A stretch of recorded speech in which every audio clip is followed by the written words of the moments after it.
नमो भगवते वासुदेवाय नमः। जय श्री कृष्ण, राधे राधे। आप सभी का दिन शुभ और मंगलमय हो। आज श्रेष्ठ मास के कृष्ण पक्ष की एकादशी तिथि है और इस एकादशी को अपरा एकादशी के नाम से जाना जाता है। स्वयं भगवान श्री कृष्ण जी ने कहा है कि यह अपार धन देने वाली एवं पुण्य को प्रदान करने वाली तथा समस्त पापों का नाश करने वाली एकादशी है। अपरा एकादशी, जिसे अचला एकादशी भी कहा जाता है, वर्ष की अत्यंत पुण्यदायी एकादशियों में से एक मानी जाती है। शास्त्रों में कहा गया है कि अपरा एकादशी का व्रत करने से राजस्व यज्ञ, अश्वमेध यज्ञ, तीर्थ स्नान, गौदान, स्वर्ण दान, अन्नदान आदि महान पुण्यों के बराबर फल मिल जाता है। यह व्रत उन पापों का भी नाश कर देता है जिन्हें युगों की साधना से भी मिटा पाना कठिन हो। जो व्यक्ति इस दिन उपवास रखकर भगवान विष्णु की आराधना करता है, वह इस जीवन में यश, तेज, कीर्ति, धन और संतोष को प्राप्त करता है और मृत्यु के बाद विष्णु लोक को जाता है। इस एकादशी का विशेष महत्व यह भी है कि इसका पुण्य केवल स्वयं तक ही सीमित नहीं रहता। जो इसे श्रद्धा से करता है वह अपने पूर्वजों को भी उन्नति दिला सकता है और भटकती आत्माओं को भी मुक्ति दिला देता है। जैसे ही धर्म की बात आती है, गगन में घंटियां गूंजने लगती है और आकाश में दिव्य रथ की आहट सुनाई देती है। स्वर्णिम पहियों से सजा वह रथ, जिसके रथारूढ़ है स्वयं श्री कृष्ण। उनके नेत्रों में करुणामुख पर मुस्कान और हाथों में धर्म का दीप लिए वे पांडवों के समक्ष प्रकट होते हैं।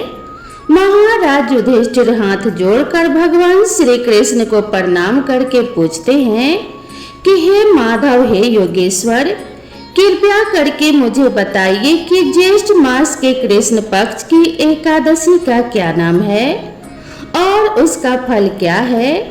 भगवान श्री कृष्ण मंद मुस्कान के साथ उत्तर देते हैं कि हे राजन, इस एकादशी का नाम अपरा है और इसे अचला एकादशी भी कहते हैं। यह व्रत सब पापों का नाश कर मोक्ष का द्वार खोलता है। अब सुनो इसकी पावन कथा। प्राचीन समय की बात है। महिध्वज नाम के एक महान राजा अपने स्वभाव के अनुरूप ही राज्य किया करते थे और सशक्त राजा के शासन में सारी प्रजा भी सुखपूर्वक रह रही थी। राजा महिध्वज का छोटा भाई वज्रध्वज क्रूर, अधर्मी और बड़ा अन्यायी था। वह अपने बड़े भाई से द्वेष और ईर्ष्या रखता था। उससे अपने बड़े भाई की प्रसिद्धि सही नहीं जा रही थी और इसी ईर्ष्या के चलते एक दिन उसने एक कुकर्म कर डाला। उसने अपने बड़े भाई महिध्वज की हत्या कर दी और इतना ही नहीं, उसके शव को जंगल में एक पीपल के पेड़ के नीचे गड्ढा करके दबा दिया। अकाल मृत्यु के कारण वह धर्मात्मा राजा अप्रेत योनि में पड़ गया और उसी पीपल के पेड़ पर रहकर वह वहां उत्पात मचाने लगा। एक दिन महर्षि धौम्य उधर से गुजर रहे थे। उन्होंने पेड़ पर प्रेत को देखा और अपने तपोबल से उसकी सारी कहानी जान ली। उसके उत्पात का कारण भी समझ लिया। इसके बाद ऋषि ने उस प्रेत को पीपल के पेड़ से उतारा और परलोक विद्या का उपदेश दिया। इसके अलावा ऋषि ने स्वयं ही राजा की प्रेत योनि से मुक्ति के लिए अपरा अर्थात अचला एकादशी का व्रत किया और उसे अगति से छुड़ाने के लिए अर्थात उसे प्रेत योनि से मुक्ति दिलाने के लिए व्रत के समस्त पुण्य फल को प्रेत बने राजा को अर्पित कर दिया। इस पुण्य के प्रभाव से राजा अब प्रेत योनि से मुक्त हो चुका था और अब वह ऋषि धौम्य को धन्यवाद देता हुआ दिव्य देह धारण करके पुष्पक विमान में स्वर्गलोक को चला गया। भगवान श्री कृष्ण ने धर्मराज युधिष्ठिर से कहा कि हे राजन, यह मैंने लोकहित के लिए बहुत ही पावन कथा कही है। इसे पढ़ने और सुनने से मनुष्य समस्त पापों से मुक्त हो जाता है। भगवान श्री कृष्ण जी कहते हैं कि जो फल कार्तिक पूर्णिमा पर त्रिपुष्कर में स्नान करने या गंगा तट पर पितरों का पिंड दान करने से मिलता है, वही फल अपरा एकादशी का व्रत करने से मिल जाता है। मकर के सूर्य में प्रयागराज के स्नान से, शिवरात्रि का व्रत करने से, सिंह राशि के बृहस्पति में गोमती नदी के स्नान से, कुंभ में केदारनाथ के दर्शन या बद्रीनाथ के दर्शन, सूर्य ग्रहण में कुरुक्षेत्र के स्नान से, स्वर्ण दान करने या फिर अर्ध प्रसूता गौदान से जो फल मिलता है, वही फल अपरा एकादशी व्रत के पुण्य प्रभाव से मिल जाता है। भगवान श्री कृष्ण के अनुसार अपरा एकादशी का व्रत पाप रूपी वृक्ष को काटने के लिए कुल्हाड़ी के समान है और इस एकादशी का व्रत और भगवान का पूजन करने से मनुष्य सब पापों से छूटकर अंत में वैकुंठ धाम को चला जाता है। भगवान श्री कृष्ण ने इस कथा को समाप्त करते हुए अपरा एकादशी के महात्म्य का वर्णन प्रारंभ किया। भगवान श्री कृष्ण ने कहा कि ज्येष्ठ मास के कृष्ण पक्ष में आने वाली इस अपरा एकादशी का पालन करने वाला व्यक्ति ऐसे जघन्य पापों से मुक्ति प्राप्त करता है जो अत्यंत गंभीर होते हैं, जैसे कि भ्रूण हत्या, ब्रह्म हत्या, अनैतिक संग, झूठ बोलना, झूठी गवाही देना, संपत्ति की इच्छा से वेदों का अध्ययन और अध्यापन करना, अपनी मर्जी से मनगढ़ंत ग्रंथ लिखना यानी झूठा शास्त्र बनाना, ज्योतिष द्वारा किसी को भरमाना, झूठा वैद्य बनकर लोगों को ठगना आदि भयंकर पाप भी अपरा एकादशी के व्रत से नष्ट हो जाते हैं। युद्ध क्षेत्र से भागे हुए क्षत्रिय को नरक की प्राप्ति होती है, किंतु अपरा एकादशी का व्रत करने से उसे भी स्वर्ग की प्राप्ति हो जाती है। गुरु से विद्या अर्जित करने के बाद जो शिष्य अपने ही गुरु की निंदा करते हैं तो वे अवश्य ही नरक में जाते हैं। अपरा एकादशी का व्रत करने से इनके लिए स्वर्ग जाना संभव हो जाता है। तीनों पुष्करों में स्नान से अथवा कार्तिक महीने में स्नान करने से या फिर गंगा जी के तट पर पितरों को पिंड दान करने से जो फल प्राप्त होता है, वही फल अपरा एकादशी का व्रत करने से प्राप्त हो जाता है।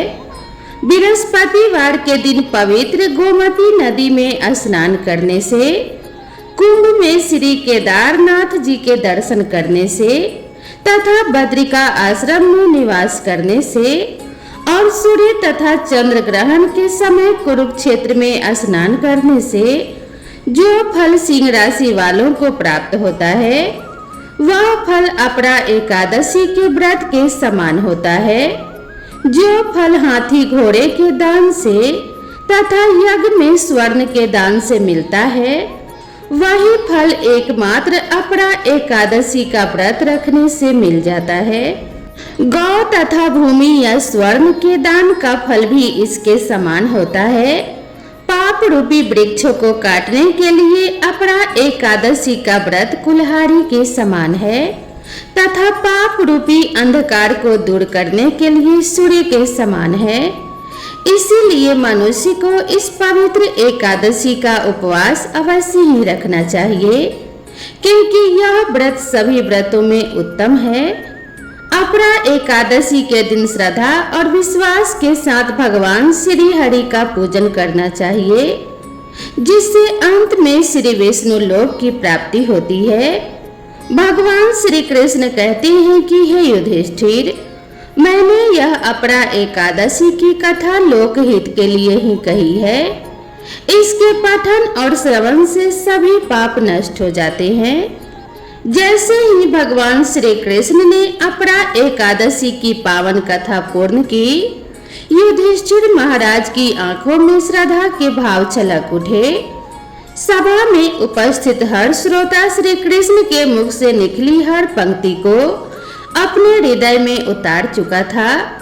भगवान श्री कृष्ण ने कहा कि जो व्यक्ति श्रद्धा से अपरा एकादशी का व्रत रखता है और इसकी कथा का श्रवण करता है, वह समस्त पापों से मुक्त होकर उत्तम लोक को प्राप्त कर लेता है। यह व्रत समर्पण की परीक्षा है और भक्ति का प्रमाण भी है। फिर उन्होंने अपना दिव्य रथ संभाला, शंखनाद हुआ और धीरे धीरे भगवान श्री कृष्ण का रथ आकाश में विलीन होने लगा। एक दिव्य स्वर वातावरण में गुंजित हो रहा था। हरे कृष्णा हरे कृष्णा, हरे कृष्णा हरे राम, हरे कृष्णा राधे राधे। अंत में बोलना चाहिए कि हे श्री हरि विष्णु, हमारे द्वारा किया गया यह व्रत, यह कथा श्रवण आपको समर्पित है। हमारे पापों को क्षमा करें, हमें जीवन में धर्म भक्ति और मोक्ष का पथ दिखाएं। लेकिन एकादशी की कथा का पूर्ण फल तभी मिलता है जब हम एकादशी माता की कथा का श्रवण करें। 11 माता अर्थात एकादशी माता की कथा श्रद्धा से सुनने पर न केवल व्रत का पुण्य कई गुना बढ़ जाता है, बल्कि माता स्वयं भक्त के जीवन को कष्टों से मुक्त करती हैं और व्रत को सिद्ध करती हैं। तो आइए एकादशी माता की कथा से पहले हम सभी नमन करें एकादशी माता को, जिन्होंने इस धर्म मार्ग को मानव जीवन में उतारा। अब आइए प्रेम पूर्वक श्रवण करते हैं एकादशी माता की कथा। युधिष्ठिर ने भगवान श्री कृष्ण से पूछा कि हे भगवान, पूर्णिमाई एकादशी तिथि कैसे उत्पन्न हुई? इस संसार में वह पवित्र क्यों मानी गई तथा देवताओं को कैसे प्रिय हुई? श्री कृष्ण भगवान बोले कि हे कुंती नंदन, प्राचीन समय की बात है। सतयुग में मूढ़ नामक दानव रहता था। वह बड़ा ही अद्भुत, अत्यंत रौद्र तथा संपूर्ण देवताओं के लिए भयंकर था। उस काल रूपधारी दुरात्मा महासुर ने इंद्र को भी जीत लिया था। संपूर्ण देवता उससे परास्त होकर स्वर्ग से निकाले जा चुके थे और संकित तथा भयभीत होकर पृथ्वी पर विचरा करते थे। एक दिन सब देवता महादेव जी के पास गए। वहां इंद्र ने भी भगवान शिव के आगे सारा हाल कह सुनाया। इंद्र बोले कि हे महेश्वर, ये देवता स्वर्ग लोक से निकाले जाने के बाद पृथ्वी पर विचर रहे हैं। मनुष्यों के बीच रहना इन्हें शोभा नहीं देता। हे देव, कोई उपाय बतलाइए। देवता किसका सहारा लें? महादेव जी ने कहा कि हे देवराज, जहाँ सबको शरण देने वाले, सबकी रक्षा में तत्पर रहने वाले जगत के स्वामी भगवान गरुड़ ध्वज विराजमान है, वहां जाओ। वे तुम लोगों की रक्षा अवश्य करेंगे। भगवान श्री कृष्ण कहते हैं कि हे युधिष्ठिर, महादेव जी की यह बात सुनकर परम बुद्धिमान देवराज इंद्र संपूर्ण देवताओं के साथ क्षीर सागर में गए। वहां भगवान गदाधर सो रहे थे। इंद्र ने हाथ जोड़कर उनकी स्तुति की। इंद्र बोले कि हे देव देवेश्वर, आपको नमस्कार है। देव आप ही पति, आप ही मति, आप ही कर्ता और आप ही कारण है। आप ही सब लोगों की माता और आप ही इस जगत के पिता है। देवता और दानव दोनों ही आपकी वंदना करते हैं। हे पुंडरीकाक्ष, आप दैत्यों के शत्रु हैं। मधुसूदन, हम लोगों की रक्षा कीजिए। प्रभु जगन्नाथ, अत्यंत उग्र स्वभाव वाले महाबली मूढ़ नामक दैत्य ने इन संपूर्ण देवताओं को जीतकर स्वर्ग से बाहर निकाल दिया है। भगवान देव देवेश्वर देवता भयभीत होकर आपकी शरण में आए हैं। दानवों का विनाश करने वाले कमल नयन भक्त वत्सल जनार्दन, हमारी रक्षा कीजिए। भगवान शरण में आए हुए देवताओं की सहायता कीजिए। इंद्र की बात सुनकर भगवान विष्णु बोले कि हे देवराज, यह दानव कैसा है, उसका रूप और बल कैसा है तथा उस दुष्ट के रहने का स्थान कहाँ है। देवराज इंद्र बोले कि हे देवेश्वर, पूर्व काल में ब्रह्मा जी के वंश में तालजंग नामक एक महान असुर उत्पन्न हुआ था, जो कि अत्यंत भयंकर था। उसका पुत्र मूर्दानव के नाम से विख्यात है। वह भी अत्यंत उत्कट महापराक्रमी और देवताओं के लिए भयंकर है। चंद्रावती नाम से प्रसिद्ध एक नगरी है, उसी में स्थान बनाकर वह निवास करता है। उस दैत्य ने समस्त देवताओं को परास्त करके उन्हें स्वर्ग लोक से बाहर कर दिया है। उसने एक दूसरे ही इंद्र को स्वर्ग के सिंहासन पर बैठाया है। अग्नि, चंद्रमा, सूर्य, वायु तथा वरुण भी उसने दूसरे ही बनाए हैं। जनार्दन, मैं सच्ची बात बता रहा हूँ, उसने सब कोई दूसरे ही कर लिए हैं। देवताओं को तो उसने उनके प्रत्येक स्थान से वंचित कर दिया है। इंद्र की यह बात सुनकर भगवान जनार्दन को बड़ा क्रोध आया। उन्होंने देवताओं को साथ लेकर चंद्रावती नगरी में प्रवेश किया। भगवान गदाधर ने देखा कि दैत्यराज बारंबार गर्जना कर रहा है और उससे परास्त होकर संपूर्ण देवता दसों दिशाओं में भाग रहे हैं। अब वह दानव भगवान विष्णु को देखकर बोला कि खड़ा रह, खड़ा रह। उसकी यह ललकार सुनकर भगवान के नेत्र क्रोध से लाल हो गए। वे बोले, अरे दुराचारी दानव, मेरी इन भुजाओं को देख। यह कहकर श्री हरि विष्णु जी ने अपने दिव्य बाणों से सामने आए हुए दुष्ट दानवों को मारना आरंभ किया। दानव भय से विहल हो उठे। भगवान श्री कृष्ण कहते हैं कि हे पांडु नंदन, तत्पश्चात श्री विष्णु ने दैत्य सेना पर चक्र का प्रहार किया। उससे छिन्न भिन्न सैकड़ों योद्धा मौत के मुख में चले गए। इसके बाद भगवान मधुसूदन बद्रिकाश्रम को चले गए। वहां सिंहावती नाम की गुफा थी, जो 12 योजन लंबी थी। उस गुफा में एक ही दरवाजा था। भगवान विष्णु उसी में सो गए। वह दानव मूढ़ भगवान को मार डालने के उद्देश्य से उनके पीछे पीछे तो लगा ही था, अतः उसने भी गुफा में प्रवेश किया। वहां भगवान को सोते देखकर उसे बड़ा हर्ष हुआ। उसने सोचा, यह दानवों को भय देने वाला देवता है, अतः निसंदेह इसे मार डालूंगा। दानव के इस प्रकार विचार करते ही भगवान विष्णु के शरीर से एक कन्या प्रकट हुई, जो बड़ी ही रूपवती, सौभाग्यशालिनी तथा दिव्य अस्त्र शस्त्रों से सुसज्जित थी। वह भगवान के तेज के अंश से उत्पन्न हुई थी। उसका बल और पराक्रम महान था। दानव राज मूढ़ ने उस कन्या को देखा। कन्या ने युद्ध का विचार करके दानव के साथ युद्ध करने के लिए याचना की। तत्पश्चात युद्ध छिड़ गया। कन्या सब प्रकार की युद्ध कला में निपुण थी। वह मूढ़ नामक महान असुर उसके हुंकार मात्र से राख का ढेर हो गया। दानव के मारे जाने पर भगवान जाग उठे।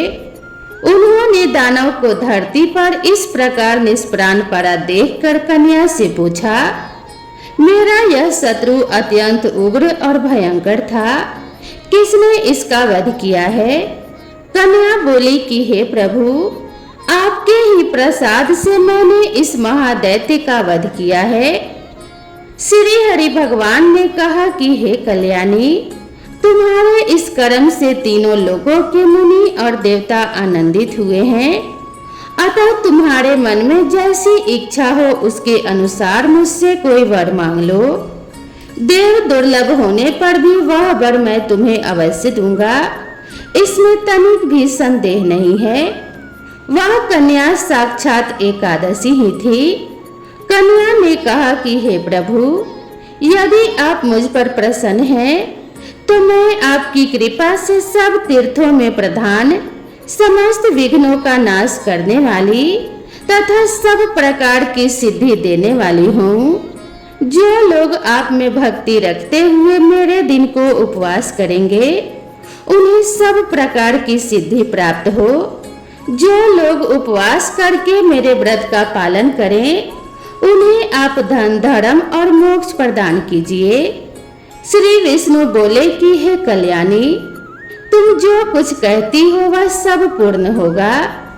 भगवान श्री कृष्ण कहते हैं कि हे युधिष्ठिर, ऐसा वर पाकर महाव्रता एकादशी बहुत प्रसन्न हुई। दोनों पक्षों की एकादशी समान रूप से कल्याण करने वाली है। इसमें शुक्ल पक्ष और कृष्ण पक्ष का भेद नहीं करना चाहिए। यदि उदय काल में थोड़ी सी एकादशी, मध्य में पूरी द्वादशी और अंत में किंचित त्रयोदशी हो तो वह त्रिस्प्रेषा एकादशी कहलाती है। वह भगवान को बहुत ही प्रिय है। यदि एक त्रिस्प्रेषा एकादशी का उपवास कर लिया जाए तो 1000 एकादशी व्रतों का फल प्राप्त होता है तथा इसी प्रकार द्वादशी में पारण करने पर 1000 गुना फल माना गया है। अष्टमी, एकादशी, षष्ठी, तृतीया और चतुर्दशी ये यदि पूर्व तिथि से विध हो तो उनमें व्रत नहीं करना चाहिए। परिवर्तनी तिथि से युक्त होने पर ही इनमें उपवास का विधान है। पहले दिन में और रात में भी एकादशी हो तथा दूसरे दिन केवल प्रातः काल एक दंड एकादशी रहे तो पहली तिथि का परित्याग करके दूसरे दिन की द्वादशी युक्त एकादशी को ही उपवास करना चाहिए। यह विधि मैंने दोनों पक्षों की एकादशी के लिए बताई है। जो मनुष्य एकादशी को उपवास करता है वह वैकुंठ धाम में जाता है, जहाँ साक्षात भगवान गरुड़ ध्वज विराजमान रहते हैं। जो मानव हर समय एकादशी के महात्म्य का पाठ करता है उसे 1000 गौदान के पुण्य का फल प्राप्त होता है। जो दिन या रात में भक्ति पूर्वक इस महात्म्य का श्रवण करते हैं वे निस्संदेह ब्रह्म हत्या आदि पापों से मुक्त हो जाते हैं। एकादशी के समान पाप नाशक व्रत दूसरा कोई नहीं है। तो बोलिए श्री लक्ष्मी नारायण भगवान की जय, एकादशी माता की जय। अब आइए श्रवण करते हैं एकादशी माता की कथा, जिसे सुनने के बाद ही एकादशी का व्रत पूर्ण माना जाता है। आप सभी दोस्तों से निवेदन है कि कथा को पूरा अवश्य सुनिएगा। एक बार की बात है, एक राज्य में एक राजा रहा करता था। राजा बहुत ही बुद्धिमान और बलशाली था। वह सदैव अपनी प्रजा का बहुत ही अच्छे से ध्यान रखता था। प्रजा भी अपने राजा को बहुत पसंद करती थी। राजा की 2 बेटियां थी। राजा अपनी दोनों बेटियों से बहुत ही प्रेम किया करता था। राजा की दोनों बेटियां बहुत ही सुंदर थी, लेकिन राजा की छोटी बेटी देखने में बहुत सुंदर और धार्मिक प्रवृत्ति की थी। वह 12 मास 11 माता की पूजा और व्रत किया करती थी। सभी लोग राजा की छोटी बेटी से बहुत ही प्रेम करते थे और खूब प्रशंसा किया करते थे। वह बोलने में बहुत ही अच्छी थी। राजा भी अपनी छोटी बेटी को बड़ी बेटी से कुछ ज्यादा ही प्रेम करता था, जिस कारण राजा की बड़ी बेटी को अपनी छोटी बहन से नफरत होने लगी। समय के साथ राजा की दोनों बेटियां बड़ी हो गई। तब एक पड़ोस के राज्य में रहने वाला राजकुमार राजा की बड़ी बेटी के लिए रिश्ता लेकर आया। जैसे ही उस राजकुमार की नजर राजा की छोटी बेटी पर पड़ी तो वह राजकुमार छोटी बेटी पर मोहित हो गया और उसी से विवाह करने की सोचने लगा। उस राजकुमार ने राजा की बड़ी बेटी के साथ विवाह करने से मना कर दिया और राजा से कहा कि आप बुरा न मानो तो मैं आपकी छोटी बेटी से विवाह करना चाहता हूँ। जब यह बात राजा की बड़ी बेटी को पता चली तो वह अपनी छोटी बहन से और भी ज्यादा नफरत करने लगी। राजा की बड़ी बेटी ने अपनी छोटी बहन को अपना सबसे बड़ा दुश्मन मान लिया और अपनी छोटी बहन से बदला लेने का निर्णय कर लेती है। जिसके चलते उसने सोचा कि छोटी बहन को जान से मार देती हूँ। एक दिन राजा की बड़ी बेटी ने लड्डू में जहर मिलाकर अपनी छोटी बहन को दे दिया। छोटी बहन ने वो लड्डू खा लिए, लेकिन लड्डू खाने के बाद भी छोटी बहन को कुछ भी नहीं हुआ। बड़ी बहन यह देखकर बहुत ही आश्चर्यचकित हुई, लेकिन बड़ी बहन ने हार नहीं मानी। एक दिन जब छोटी बहन अपने कमरे में सो रही थी, तब उसने मटके में सांप रखकर उसके कमरे में छोड़ दिया, लेकिन सांप भी छोटी बहन का कुछ नहीं कर पाया। जिसके बाद बड़ी बहन ने अपनी छोटी बहन से कहा कि चलो बहन, आज हम कुएं से पानी भरकर लाते हैं। तो छोटी बहन अपनी बड़ी बहन के कहे अनुसार उसके साथ पानी लेने के लिए चली गई। जैसे ही वह पानी कुएं से निकालने लगी, तो बड़ी बहन ने उसे कुएं में धक्का दे दिया, लेकिन ग्यारस माता के आशीर्वाद से वह सकुशल बाहर निकल आई। यह देखकर उसे बहुत ही आश्चर्य हुआ कि ना जाने मैंने कौन कौन से प्रयास किए, फिर भी इसका कुछ भी नहीं बिगड़ा। उसने एक दिन सोचते सोचते छोटी बहन के पास जाकर कहा कि बहन, तुमको पता है भगवान सबकी मृत्यु एक निश्चित समय पर लिखते हैं। तुम्हारी और मेरी मृत्यु कैसे होगी, क्या तुम जानती हो? तब छोटी बहन ने कहा कि हाँ बहन, मेरी मृत्यु कैसे होगी यह तो मैं जानती हूँ।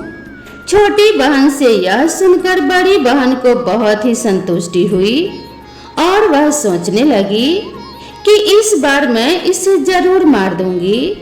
उसने अपनी छोटी बहन से कहा कि अपनी मृत्यु का राज मुझे तो बताओ, मैं तुम्हारी बड़ी बहन हूँ। छोटी बहन ने अपनी बड़ी बहन से कहा कि मेरी मृत्यु एक तोते में है। जो तोते के गले में एक हार है, उसी से मेरी मृत्यु होगी। जब कोई व्यक्ति उस तोते को मारकर वह हार अपने गले में पहन लेगा, तो मैं मूर्छित हो जाऊंगी, और जैसे ही उस हार को अपने गले से उतार देगा, तो मैं वापस जीवित हो जाऊंगी। अपनी छोटी बहन की मृत्यु का राज जानकर बड़ी बहन बहुत ही खुश हुई और उसने अपनी छोटी बहन को मारने के लिए उस पालतू तोते को ढूंढना शुरू कर दिया। लेकिन छोटी बहन को इस बात का पता था कि वह मेरी जान लेना चाहती है। वह अपने पिताजी के पास गई और अपने पिताजी से कहा कि पिताजी, अगर मेरी मृत्यु हो जाए तो मुझे जलाना मत, बल्कि आप मुझे पुरानी वाली जो हवेली है उसमें एक पलंग पर लिटाकर छोड़ देना। अपनी छोटी बेटी के मुंह से यह बात सुनकर राजा को बहुत ही बुरा लगा। उसने अपने बेटी से पूछा कि बेटी, तुम ऐसी बातें क्यों कर रही हो? 2-4 दिन में तेरी शादी होने वाली है। तब राजा की छोटी बेटी ने बताया कि पिताजी, समय किसी के लिए नहीं रुकता, कब क्या हो जाए किसी को कुछ भी पता नहीं है। फिर राजा ने अपनी छोटी बेटी से कहा कि तुम्हारा ऐसा बोलना मुझे मजबूर कर रहा है, और वचन ले लिया कि मरने के बाद जलाना नहीं है। तो राजा ने भी अपनी छोटी बेटी की बात मान ली, और 2-3 दिन बाद जब शादी का समय आया, घर में पूरा शादी का माहौल था। पूरे गाजे बाजे के साथ बारात आई। राजकुमार बारात लेकर राजा के घर आया। राजकुमार और राजा की छोटी बेटी का विवाह शुरू हो गया। जैसे ही राजा की छोटी बेटी राजकुमार के साथ अपने फेरे लेना शुरू करती है, तो उसी समय उसकी बड़ी बहन अपनी छोटी बहन के कमरे में जाकर उसके तोते को पकड़ लेती है और उसे जान से मार देती है। तोते के गले में जो हार था उसे अपने गले में धारण कर लेती है। जैसे ही बड़ी बहन ने हार को अपने गले में डाला, तो उधर छोटी बहन के 3.5 फेरे ही पूरे हुए थे और वह बेहोश होकर गिर गई। इसके बाद राजा ने बड़े बड़े हकीम को बुलाया अपनी छोटी बेटी का इलाज करने को कहा। राजा ने कहा, कोई मेरी बेटी का इलाज कर दो, मुंह मांगा इनाम दिया जाएगा। राजा की बात सुनकर वैद्य ने जब छोटी बेटी का निरीक्षण किया तो राजा को बताया कि आपकी छोटी बेटी ना तो जीवित है और ना ही मरी हुई है। मैं तो मेरे जीवन में ऐसा पहली बार देख रहा हूँ। तो राजा ने वैद्य और हकीम से कह दिया कि यह बात बाहर किसी को मत बताना, और अगर तुमने यह बात किसी और को बताई तो हम तुम्हें फांसी की सजा देंगे। राजा ने अपनी छोटी बेटी को पुराने महल में ले जाकर एक पलंग पर लेटा दिया। वहां पर कुछ सैनिकों को तैनात कर दिया और स्वयं महल में आ गया। राजा की बड़ी बेटी अपने पिताजी के पास गई और कहने लगी, पिताजी, अगर यह शादी संपन्न नहीं हुई तो आपकी इज्जत का क्या होगा? अगर आप कहो तो मैं आपकी इज्जत बचाने के लिए राजकुमार से शादी करने के लिए तैयार हूँ। राजा ने अपनी बड़ी बेटी की बात मानकर छोटी बेटी के कपड़े बड़ी बेटी को पहना दिए और मंडप पर भेज दिया। लेकिन राजकुमार यह जान गया था कि यह राजा की छोटी बेटी नहीं है, तो उसने शादी करने से मना कर दिया। लेकिन वहां पर आए सारे लोगों ने राजकुमार को शादी करने के लिए विवश कर दिया और राजा की बड़ी बेटी से शादी उस राजकुमार की करवा दी। बचे हुए 3.5 फेरे बड़ी बेटी के साथ दिलवा दिए गए। उसके बाद राजकुमार राजा की बड़ी बेटी को अपने महल ले गया। राजकुमार राजा की बड़ी बेटी से ना तो बात करता था और ना ही उसे पसंद करता था और ना ही उसके कमरे में जाता था। राजकुमार ने यह फैसला ले लिया कि मैं राजा की छोटी बेटी को ढूंढ कर ही रहूंगा। वह रात दिन उसे ढूंढता हुआ इधर उधर घूमने लगा। एक दिन राजकुमार अपने घोड़े पर सवार होकर राजा के पुराने महल के पास पहुंच गया, जहां पर उसने कुछ सैनिकों को देखा। महल के पास पहुंचकर राजकुमार ने जब महल को ध्यान से देखा तो वह समझ गया कि यह मेरे ससुर का पुराना महल है। तब राजकुमार ने सैनिकों से पूछा कि तुम लोग यहाँ पर क्या कर रहे हो और इस महल के अंदर उस पलंग पर कौन लेटा है? तो सैनिकों ने बताया कि यहाँ पर राजा की छोटी बेटी लेटी है। यह सुनकर राजकुमार बहुत ही खुश हुआ और तुरंत उससे मिलने के लिए अंदर चला गया। लेकिन देखा अंदर जाकर तो वो बिल्कुल बेहोश थी। राजकुमार उसकी सेवा करने लगा। जैसे ही रात हुई राजा की छोटी बेटी उठकर बैठ गई। राजकुमार यह देखकर बहुत ही खुश हुआ और उससे पूछने लगा कि तुम यहाँ पर क्या कर रही हो? ऐसे बीच फेरों से गायब होकर यहाँ पर क्यों चली आई? तुम मेरे साथ चलो। राजा की छोटी बेटी ने राजकुमार को सारी बात बता दी। बताया कि मेरी जान एक तोते में बसी थी और यह बात मैंने अपनी बड़ी बहन को बता दी थी। मुझे पता है कि उसी ने मुझे मारने का प्रयास किया है। उसके पास एक हार है जिसको वह सुबह पहन लेती है और रात को उतार कर रख देती है। जब तक वह हार को पहने रखती है तब तक मैं मूर्छित रहती हूँ और जैसे ही वह हार को उतार कर रख देती है तो मैं जीवित हो जाती हूँ। और जब तक मेरी बड़ी बहन के पास वह हार है तब तक मैं ऐसे ही जीवित और मूर्छित होती रहूंगी।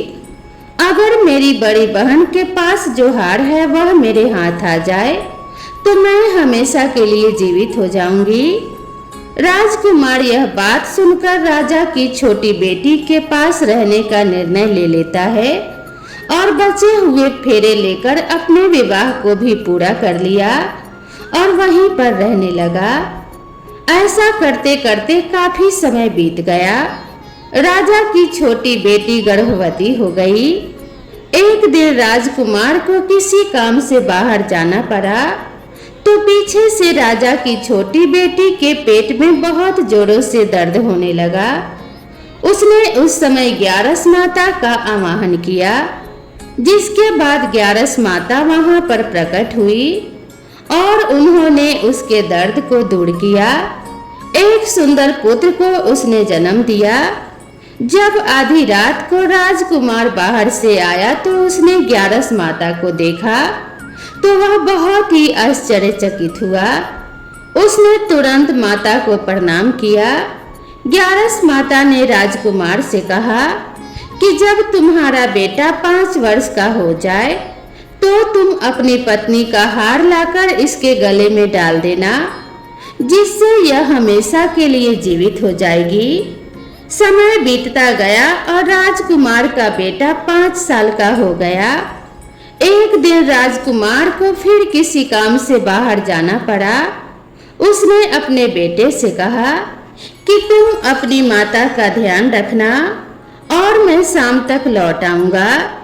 जैसे ही राजकुमार वहां से बाहर निकला तो बड़ी बहन के सैनिकों ने उसे देख लिया और बड़ी बहन को जाकर सारी बात बता दी, जिसके बाद बड़ी बहन अपनी छोटी बहन के पुत्र को वहां से उठवा लेती है और उसे मरवा देती है।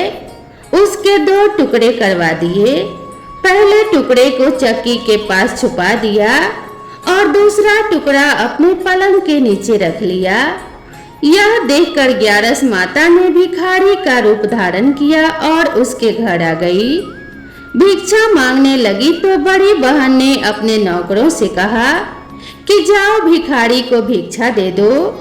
लेकिन जैसे ही नौकर ग्यारस माता को भिक्षा देने के लिए जाता है तो माता उन्हें मना कर देती है और कहती है कि मैं तुम्हारी रानी से ही भिक्षा लूंगी। नौकरों ने अंदर जाकर कहा कि रानी वह हमसे भिक्षा नहीं ले रही है, बोल रही है कि मैं रानी से ही भिक्षा लूंगी।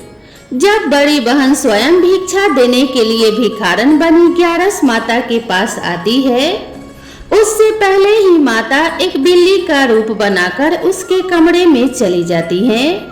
वहां पर जो छोटी बेटी के पुत्र के शव का एक टुकड़ा था उसे उठा लेती है और दूसरा चक्की के पास से उठाकर उसे जीवित कर देती है और वहां से लेकर चली जाती है और राजकुमार को सारी बात बताकर उन्हें उनका बेटा सौंप देती है। राजकुमार अपने बेटे को लेकर उस बड़ी बहन के पास जाता है और उससे कहता है, इस बच्चे का अच्छे से ध्यान रखना। अगर तुम इस बच्चे का अच्छे से ध्यान रखोगी तो ही मैं तुमसे बात करूंगा, वरना मैं यहाँ से चला जाऊंगा। एक दिन राजकुमार ने अपने बच्चे से कहा कि तुम ऐसा करो, तुम्हारे माँ के गले में जो हार है वह तुम मांग लो। तुम्हारी जिद की वजह से वह हार तुम्हें दे देगी। अपने पिताजी के कहे अनुसार लड़का अपनी बड़ी माँ के पास जाकर कहने लगा कि हे माँ, मुझे तुम्हारे गले का हार चाहिए। यह सुनकर उसकी माँ को पहले तो बहुत गुस्सा आता है, पर उसको याद आता है कि राजकुमार ने कहा है कि अगर मैं इस बच्चे का अच्छे से ध्यान रखूंगी तो ही वह मुझसे बात करेंगे।